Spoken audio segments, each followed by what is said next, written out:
약속을 오라 그러죠. 예. 여러분, 오늘 말씀에 우리 속담에 이런 말씀이 있죠. 호랑이는 죽어서 가죽을 남기고 사람은 죽어서 무엇을 남긴다고요?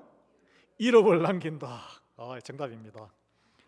여러분이 다 이름을 가지고 있잖아요. 이름이 단순한 호칭이 아니고 한 사람의 정체성과 삶 전체를 담아내는 그릇과도 같습니다. 우리의 원래 이름에는 그 집안과 부모님의 소원이 들어있어요. 또 성경을 통해서 우리에게 주어진 이름이 뭡니까? 그리스도인, 또 성도 아닙니까? 하나님의 꿈이 들어있는 거예요. 그래서 저마다 다 이름을 가지고 있는데, 그런데 살아가면서 제가 생각해 보니까 어릴 때부터 지금까지 사람마다 다 별명이 있어요. 별명. 여러분 어릴 때 별명 있었죠? 별명 다 있습니다. 내가 원하든 원치 않든 별명이 있어요. 그것은 나의 외모 또는 습관을 묘사할 때도 있지만 스스로 자기의 별명을 짓는 사람들, 이렇게 나를 불러주세요. 이렇게 호칭, 그걸 이제 옛날에는 호라 그랬는데 자기의 성격과 삶의 원하는 모습을 반영하는 이름입니다. 우리 이제 6.25 시대가 끝났지만 우리 할아버지 세대만 해도 이름 외에 관명, 원래 그 official name, 본명 이외에 호라고 있었어요. 호. 자, 우리가 기억하는 유명한 분들, 이순신 장군은 뭐라고 부릅니까? 충무공. 이분이 돌아가신 다음에 정부에서 붙여준 거예요. 충무라는 호를 붙였어요. 자, 무를 통해, 무가 뭐예요? 마셜. 그러니까 이 군사를 통해서 충성을 다한 인생을 살았다. 우리는 이순신 장군을 충무공으로 기억해요. 그죠? 그리고 김구 선생은 어떻게 기억합니까? 백범 김구 그러잖아요. 백범은 본인이 지었는데 이 백정처럼 한낱 그냥 평범한 나는 백성이다, 그런 민초들의 위해서 내가 삶을 살겠다는 결단입니다. 그래서 제가 또 찾아봤습니다. 박정희 대통령의 호가 있었나? 있더라고요. 중수, 가운데 중자 나무 숫자. 그리고 이게 이제 뜻이 뭐냐? 크고 굳건하게 잘 자라는 나무, 그런 나라를 만들고 싶은, 그렇게 쓰이는 사람. 자, 지금 대한민국 보세요. 전 세계에 정말 굳건하게 잘 자란 그런 나무처럼 그런 강건한 나라가 되었지 않았습니까? 자, 우리 또 김대중 대통령의 호를 찾아봤는데 후광, 뒤후자에 빛광자예요. 자기 고향 마을 이름인데 공교롭게도 그분의 그 민주주의를 또 닮아가는 많은 뭐 정치적인 논란이 있지만 자기 후진들이 꽃 피우게 자리를 펴주는 그런 사람이 되고 싶다. 이름대로 이루어진 거예요, 이게. 이승만 대통령의 호는 우남이에요. 우남 이승만. 우남도 서울의 그 서대문 쪽인가, 남대문 밑에 작은 마을에 그 마을 이름인데, 이 우자가 오랜 가뭄 끝에 하여튼 기우제를 뭘 했던 비가 내리게 되는 것을 이야기해, 그런 뜻이에요. 근데 그게 남자가 남쪽이야. 하여튼 오랜 기근과 가뭄 끝에 비가 오면 얼마나 기쁘고 모든 게 해갈이 됩니까? 우리 조국이, 조선이 망해가지고 그렇게 어렵고 배고프고 엉망진창이 됐는데 미국의 자유민주주의를 도입하는데 평생을 거셨잖아, 이분이. 공교롭게도 남쪽에만 지금 풍요로운 자유민주주의 국가가 되었어요.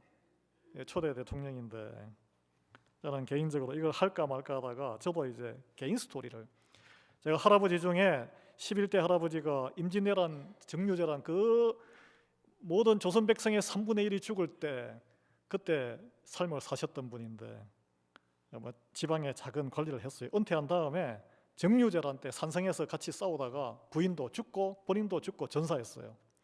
근데 이제 평상시에 대전란의 전쟁통에 웃을 일이 뭐가 있습니까?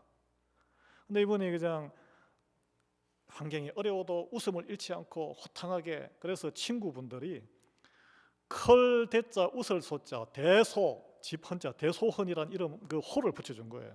그래서 제가 집안의 파가 후손이 대소헌파잖아, 대소헌파. 그래서 저는 가끔 생각합니다. 야, 세상이 무너지고 내 개인의 삶이 아무리 어려워도 임진왜란처럼 어려웠겠나? 웃고 살자. 마음에 열을 잃지 말고. 그래도 대소헌파인데 크게 빅 스마일, 주 안에서 항상 기뻐하라. 그렇게 뭐 그런 가풍을 한번 가끔씩 해보곤 합니다. 여러분 어릴 때 아명이 있을 거예요. 아명. 저도 부모님이 지어준 그 창한 한국 이름 말고도 어릴 때 부르던, 집에서 부르던 이름이 있습니다. 그래서 우리 친척들은 다 제 이름을 어릴 때 이름으로 아직도 기억을 해요. 어른들은. 그 보면은 남자 중에 남자, 영웅을 뜻하는 그런 한자예요. 그런데 제가 미국에 와서, 여러분 미국 이름 다 있으시죠? 어떤 분은 존, 뭐 어떤 분은 뭐 데이빗 이름을 좀 정해가지고, 저도 이제 미국 이름이 있는데 왜 미국 이름 제 이름을 안 쓰고, 미국인들이 한 번 듣고 기억을 못 하더라고. 그러니까 짜증이 나잖아요. 그래서 미국 이름을 썼는데 처음에는 가장 흔한 간단한 로버트의 영어 이름인 밥을 썼어요. 밥 하니까 영어 이름이 밥조 되잖아. 밥 주세요. 저기 와가지고 아유 뭐 공부하기도 힘들고 잡기도 힘들고 너무나 막 삶이 공고해서 밥조 그걸로 위안 삼으려고. 그래서 이거 너무 좀 이거 우습다. 그래서 이름을 또 바꿨어요. 그 다음에는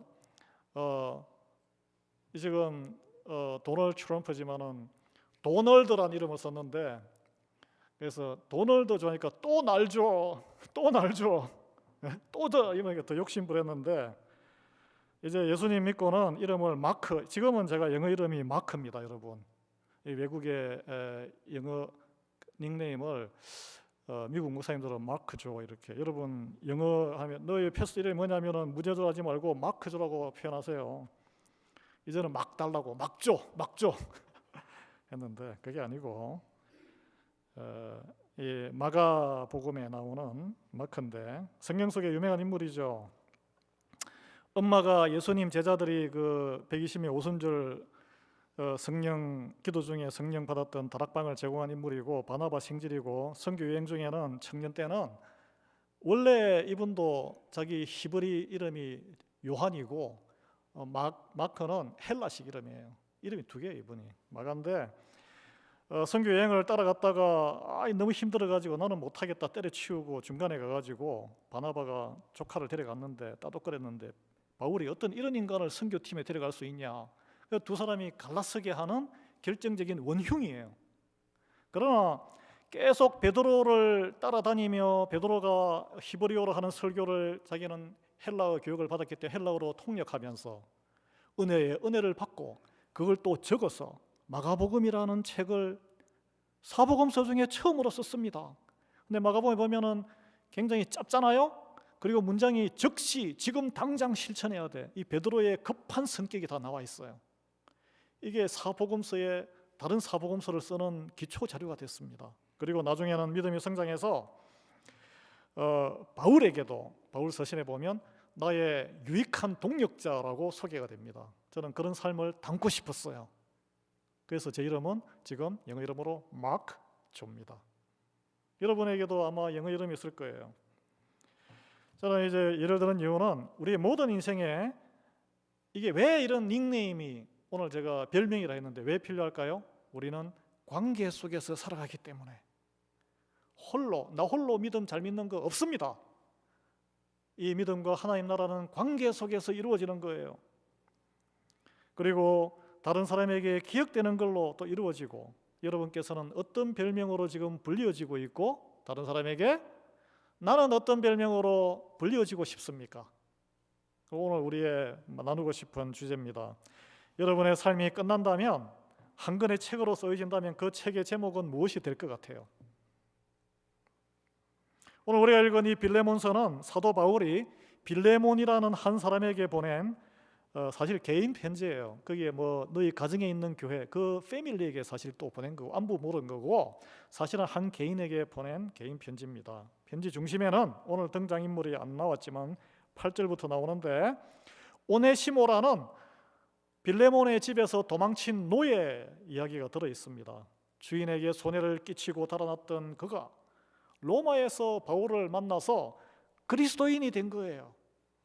그래서 바울이 이제 주인에게, 빌레몬에게 오네시모를 보낼 테니까 너는 더 이상 종으로 대하지 말고 그리스도 안에서 사랑받는 형제로 받아달라고 권면하는 청탁 편지예요. 청탁 편지. 그래서 이 짧은 편지가 지금은 뭐 우리가 다 평등하고 동등한 관계지만 옛날에는 안 그랬잖아요. 엄연히 종과 중인과 노예 계급이 있었던 사회입니다. 복음으로 인해서 어떻게 인간의 신분과 사회 제도와 그리고 배신당했던 관계가 근본적으로 회복되고 있는지를 보여주는 놀라운 능력이 아주 짧습니다. 그냥 1장밖에 안 돼요. 그런 편지입니다. 오늘 제가 나누고 싶은 것은 바울이 편지를 시작하면서 예수님을 포함해서 본인과 함께 5명의 인물을 소개하는데 놀라운 것은 아마 이런 설교는 처음 들어볼 거예요. 그 앞에 다 별명을 다 붙였어요. 닉네임을, 우리 호 같은 걸 다 붙였어요. 새로운 호칭으로 다 붙여줍니다. 왜 이 새로운 호칭을 붙이냐? 예수 그리스도 안에서 거듭난 성도들이 이 세상의 이름과 명함이 아니고 하나님이 붙여진 명함으로 이름으로 가지고 살아가야 한다는 걸 말해요. 그래서 새로운 이름으로 우리는 살아가야 하는 거예요. 자, 보겠습니다. 첫째, 바울은 스스로를 어떻게 소개했습니까? 그리스도 예수를 위하여 갇힌 자라고 소개했습니다. 나는 갇힌 자라고 불려지고 싶어. 사실 그는 갇힌 연금 상태에 있는, 감옥 상태에 있는 현실이기도 했죠. 그리고 그 앞서서 예수님을 뭐라고 불렀습니까? 그리스도 예수라고 불렀어요. 나사렛 예수도 아니고 그 청년 예수도 아니고 그리스도는 기름 부음 받은 구원자라고 하는 뜻을 가지고 있습니다. 그 당시에 예수 많았어요. 여러분 아시는 빌라도가 풀어준 그 바라바 강도 이름도 예수입니다. 예수예요. 예수가 한두 명이겠습니까?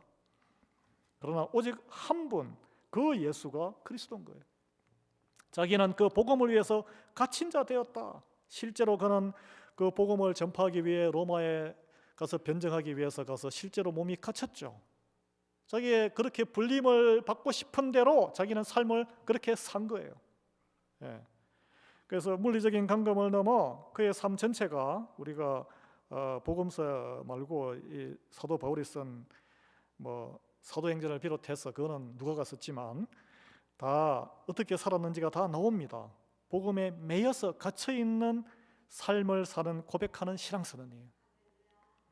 그래서 C.S. 루이스가 그의 책, 유명한 책인데 제 방에도 있습니다. 순전한 기독교라는 책에 보면 그리스도인이 된다는 것은 뭘까요? 교회 열심히 나와서 예배드리는 걸까요? 아닙니다. 그리스도께 내 자아를 내어드리는 것이다 라고 이분은 딱 규정하고 있어요. 자아를 내어드리는 것은 내 마음에 나를 가두는 것이 아니고 내 부족한 소원에 나를 가두는 것이 아니고 그리스도께 나를 가두는 사람이에요. 말씀에 매일 가두는 사람입니다. 그래서 그는 부모님이 우리와 마찬가지로 큰 이름을 지어줬어요. 사울은 큰 사람이라는 뜻이거든요. 그리고 자기 조상의 사울 베냐민 지파가 배출한 최초의 이스라엘의 왕이었잖아. 왕 같은 그런 사람이 되라고 지어준 건데 이름을 확 바꿔버렸어요. 바울, 가장 작은 자. 복음을 위해서 가장 작은 자가 되고 영광스러운 포로가 되었습니다. 여러분 성경에서 이름이 바뀐 거 많이 있습니다. 구약 성경에도 있고 신약 성경에도 있는데 하나님께서 이름을 바꿔주세요. 아브람, 존귀한 아버지에서 아브라함, 많은 민족과 많은 열국의 나라의 아버지로 이름을 바꾸셨어요. 그리고 그 부인 영어로는 사라인데 한국말로 사레, 이게 나의 공주, 한 집안의 여주인이라는 뜻이거든요.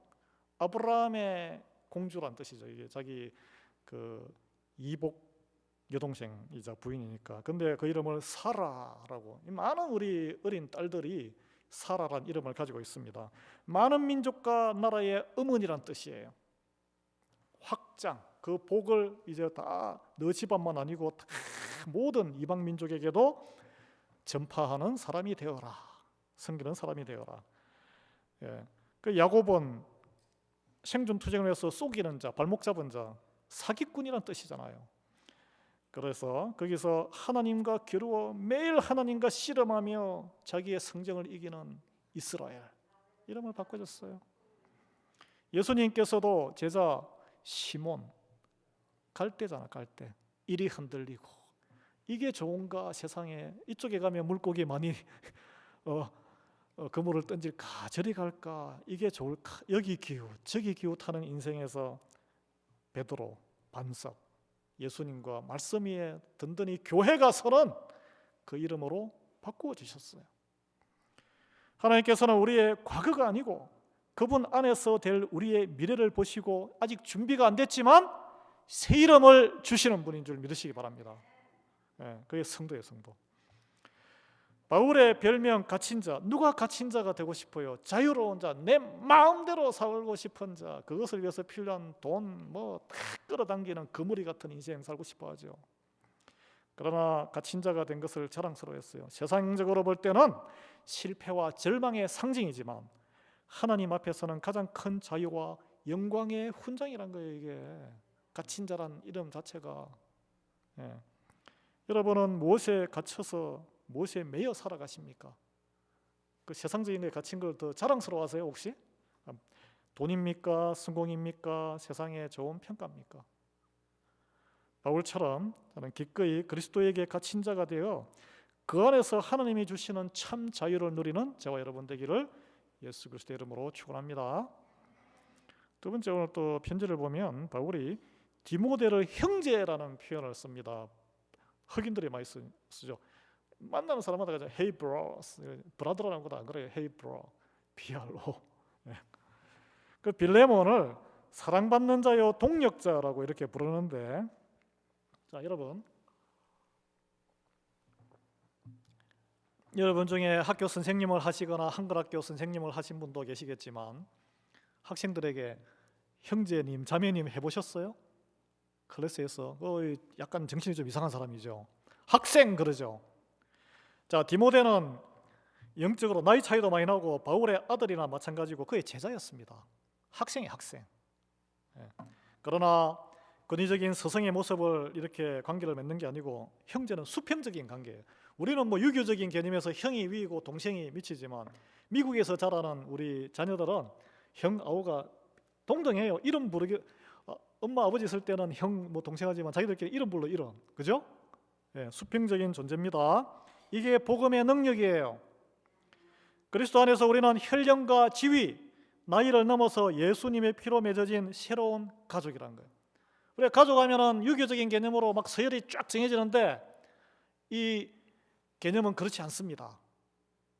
하나님 앞에서 존귀한 동등한 존재란 거예요.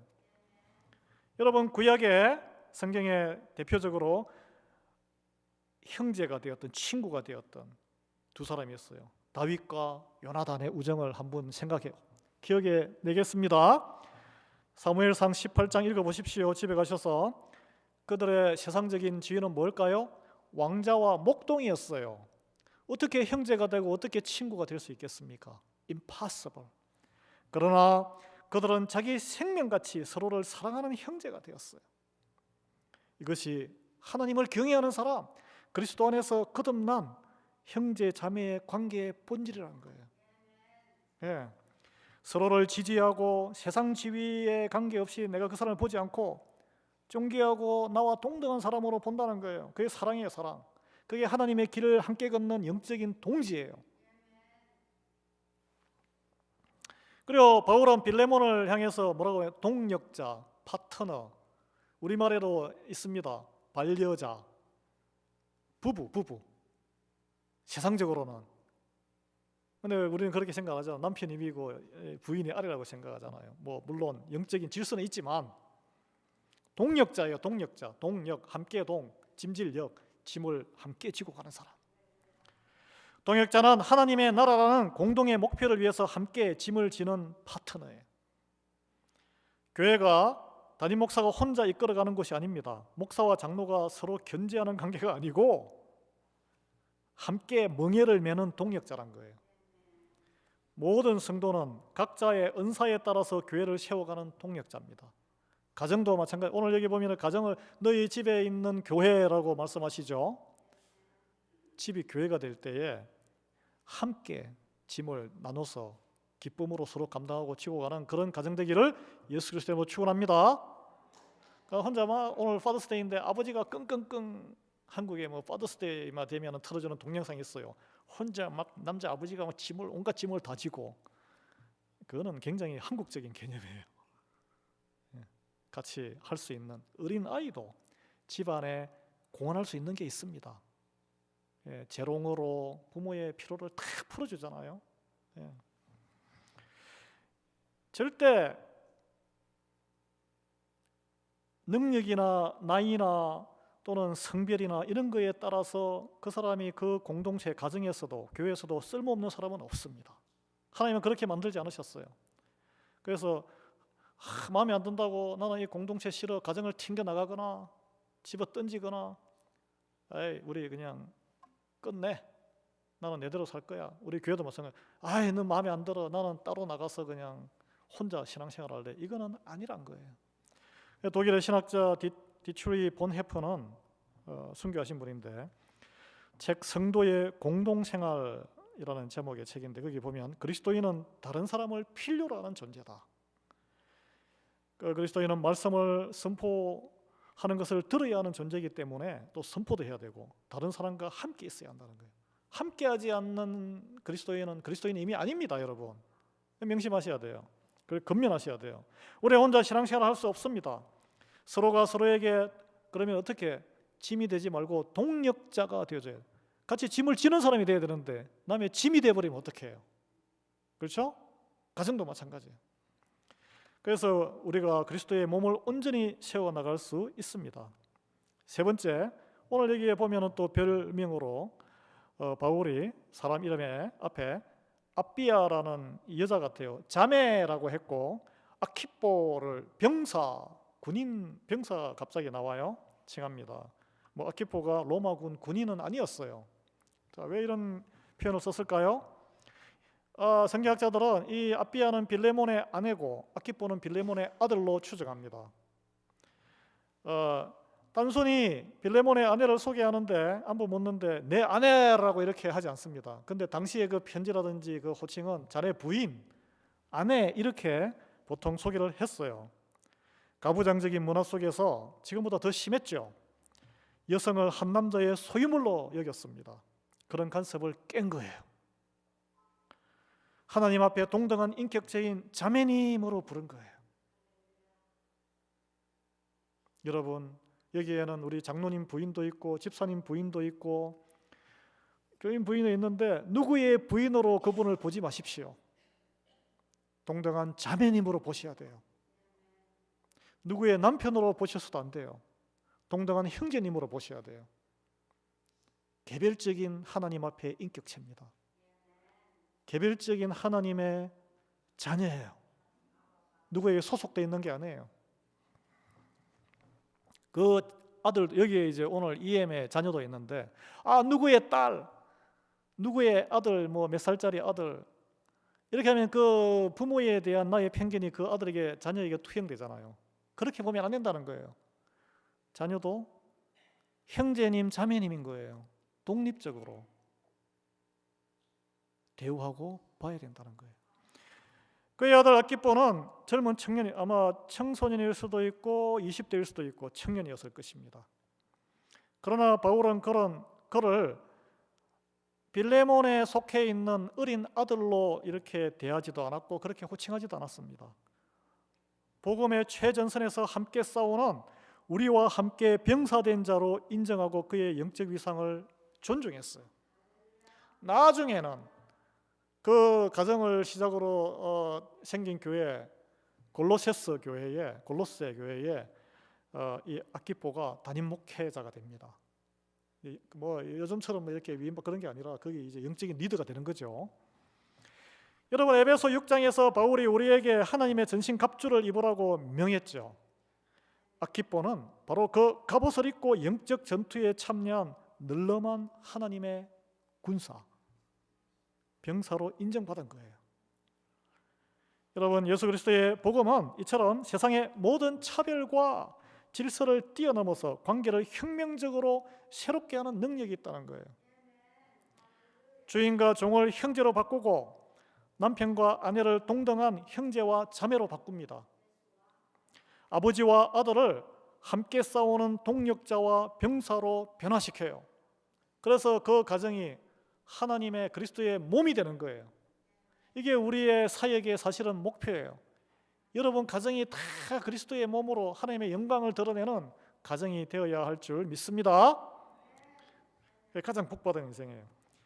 근데 이런 영광스러운 호칭이 그냥 막 우쭈쭈 하려고 그냥 준 게 아니란 거예요. 5절에서 7절을 보면 빌레몬이 보여준 평소에 믿음과 사랑의 삶이 있었기 때문에 이런 게 가능한 거예요. 사실은 그게 사실 오늘 파더스데이에 한 가정의 아버지 된 자 또는 아버지가 없으면 영적인 리더가 된 부모의 해야 될 헌신이에요. 자, 읽어보겠습니다. 바울이 주 예수와 및 모든 성도에 대한 내 사랑과 믿음이 있음을 들음이니 형제여 성도들의 마음이 너로 말미암아 평안함을 얻었으니 내가 너의 사랑으로 많은 기쁨과 위로를 받았노라. 그래서 기도할 때마다 감사함으로 빌레몬을 감옥에서도 빌레몬 가정을 위해서 교회를 위해서 기도하고 하나님 너무 감사합니다. 이런 동력자 주시고 복의 복을 더하게 해주십시오. 저도 그런 기도하고 있고 모든 우리 가정을 위해서 그렇게 하고 싶어요. 그 빌레몬은 이미 그의 삶을 통해서 어떤 별명을 얻었습니까? 사랑이 많은 사람, 다른 이에게 평안과 위로를 주는 사람. 아름다운 별명이잖아요. 아이 그 사람 만나면 너무 피곤해, 머리가 어지러워. 그런 평가와 별명이 있으면 곤란하다는 거예요. 그의 믿음이 말이 아니고 성도들을 향해서 구체적인 사랑과 섬김의 행동으로 나타난 거예요. 여러분 말씀을 맺고 싶습니다. 여러분께서는 교우들에게 또는 가족에게 세상 사람들에게 어떤 별명으로 불리고 있는 것 같아요? 아니면 또 어떤 별명으로 불리고 싶습니까? 세상에서는 어떤 별명을 원하죠? 사장님 또는 뭐 여기 한인회장 우리 계시지만 다른 동네는 막 큰 동네는 서로 한인회장 되려고 예산이 있기 때문에 회장님, 그래서 뭐 뷰티 스플라이 회장, 무슨 요식협회 회장, 세탁협회 회장, 또 뭐 그 손톱 무슨 회장님만 해도 뭐 좀 큰 이민사회는 여러 수십 명이에요. 그래서 무슨 위원회 협의회 회장 또 있어요. 그 위에.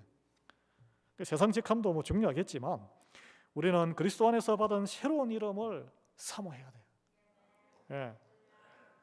그래서 무엇보다 그 기초는 서로를 진심으로 누구의 딸, 누구의 아들, 누구의 남편, 누구의 아내가 아니고 교회의 뭐 목사님, 장로님이 아니고 형제님, 자매님으로 존중하고 주님의 일을 함께 감당하는 동역자, 그리고 세상의 죄와 불의에 맞서 함께 싸우는 거룩한 병사로 내가 역임을 받고 있는가, 또는 그런 분들을 함께 교제하기를 내가 사모하고 있는가.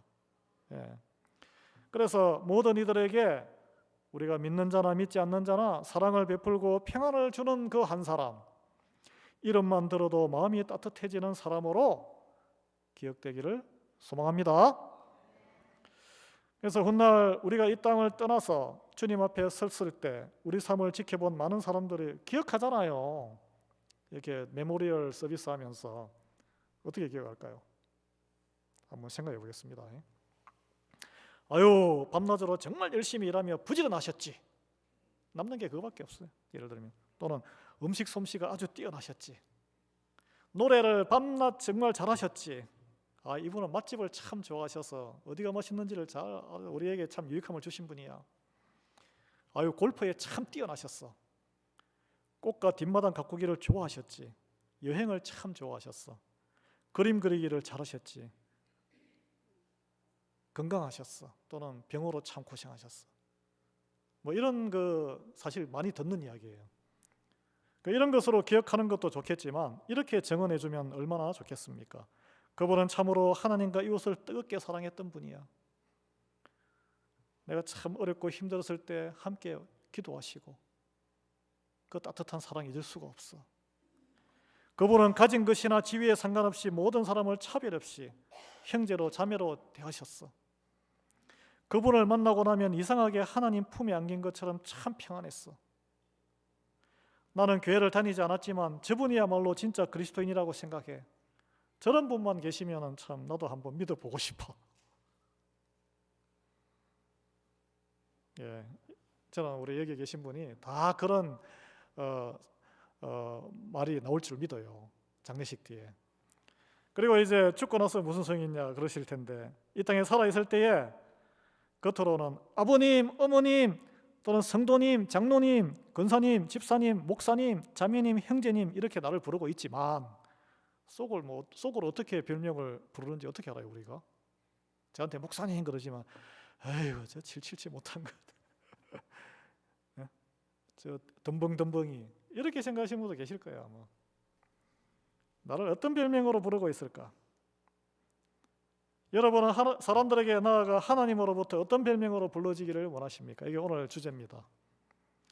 아름다운 믿음의 별명, 우리 삶으로 써내려가는 저와 여러분 모두 되기를 주님의 이름으로 간절히 축원합니다. 기도하겠습니다. 사랑과 은혜가 풍성하신 하나님 아버지, 오늘 말씀을 통해 우리가 세상이 주는 이름이 아닌 주님 안에서 어떤 이름으로 불려야 할지를 깨닫게 하시니 감사합니다. 세상의 평가와 직함에 얽매여 살았던 저희를 용서하여 주시옵소서. 이제는 주님께서 불러주시는 새로운 이름, 즉 곧 서로에게 사랑을 나누는 형제와 자매로, 하나님 나라를 위해 함께 짐을 지는 동력자로, 믿음의 선한 싸움을 싸우는 용감한 병사로 살아가게 하옵소서. 저희의 삶이 빌레몬처럼 지친 이들에게 평안과 위로를 주는 그리스도의 향기가 되게 하여 주시기를 간구드리옵나이다. 그래야 이 땅에서 삶을 마치는 날 그분 정말 참된 그리스도인이었다고 기억되게 하여 주시기를 간구하옵고, 우리에게 새로운 생명과 거룩한 성도의 이름으로 그리스도인의 이름을 주신 예수 그리스도의 이름으로 기도드립니다. 아멘. 찬송 300